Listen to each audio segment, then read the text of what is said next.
I think it's ridiculous that the government has spent billions and billions on bailing out the banks, and at the same time is talking about cutting public spending. It seems to make no sense to me whatsoever when unemployment is so ridiculously high that you would cut people's jobs and also attack those who are most needy. It's supposed to be the Labour Party, not the party of big business, and that's why I'm disillusioned with them, and I think it's disgraceful and it won't work. It's just going to make the crisis worse. Well, because they've been even worse than anybody could have reasonably anticipated. In Iraq was just shockingly beyond what you might have thought. Even Tony Blair, who was horrible from the off, horrible from 1994 when he got made Labour leader, even beyond what you might have reasonably expected him to do. So there's that. And then you add in everything that's happened since, all the privatisation, the tuition fees, the sheer fucking misery of life in Britain under New Labour. There's almost no reason not to be here and protesting at this lot. I think fundamentally what it's about is the fact that ordinary people and students are being made to pay for a crisis which they never caused in the first place. And as you see, the main parties at the moment are both talking about the cutbacks that they're going to make. And actually this is them trying to claw back all the amount of money which has been spent on the bankers, and so it is basically about ordinary people having to pay for a crisis they never caused in the first place. And this affects people in different ways. We're going to see our hospitals attacked, we're going to see the fact that we've got a Labour government that's never represented workers or who are fighting for their jobs. You're seeing more. We've got at least 1 million people under the age of 25. We're seeing cutbacks in education, and actually the CBI report which came out earlier in the week, showing it's going to tax students threefold, and the fact that they're going to cut grants, make tuition fees go up, and make interest rates on student loans go up as well. So, I think it's just culminating all these different things and actually starting to, generalise around the sort of resistance that we're seeing, and people are actually starting to fight back for once. And I think it's about time that Labour got held to account for this sort of stuff. Well, I think I just feel the same way as so many working class people feel. They've just we've had 10 years of them they didn't just do nothing for the working class, but they systematically attacked our public services, went to war in Iraq and Afghanistan. And I think it's really time to build an alternative. I'm really attracted to the new anti-capitalist party project in France, and I think we can build that kind of alternative here, which isn't just a party based on elections, but is also a party that is really building resistance inside the working class movement.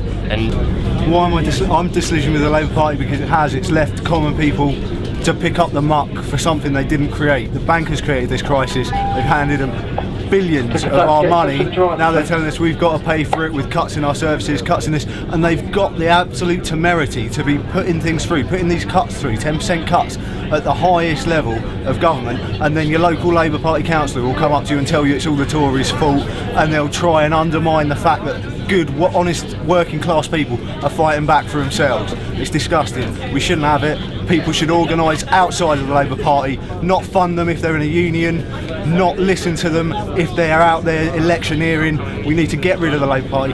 They've absolutely betrayed the working class, and we need a new left alternative.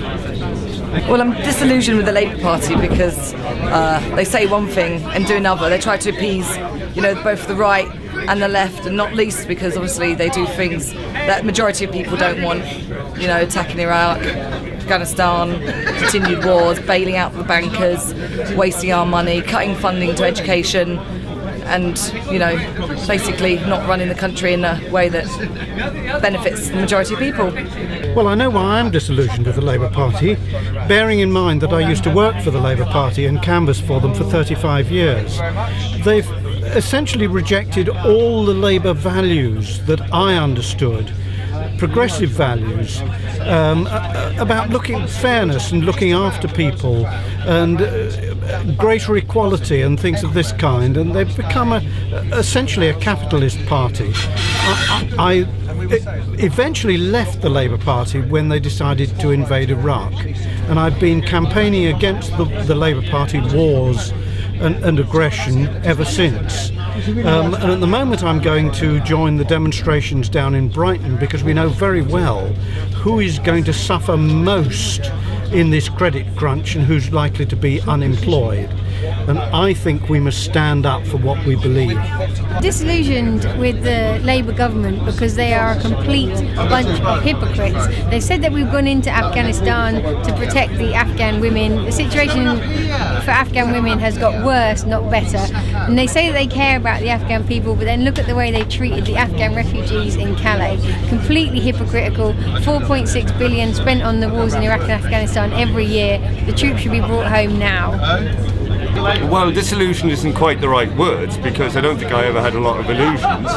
However, if you add up what this government has done, it's not just made cuts, it's acted with complete contempt for the Labour movement and for the working class.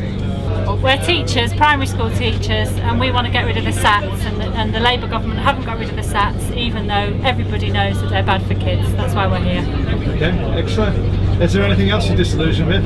Yeah, Ed Balls has just said that if they get elected, the Labour Party get elected in the next election, that they could look at making £2 billion worth of cuts in education, and we're against that. We think that they should bail out education instead of bailing out the banks, and that's why we're here.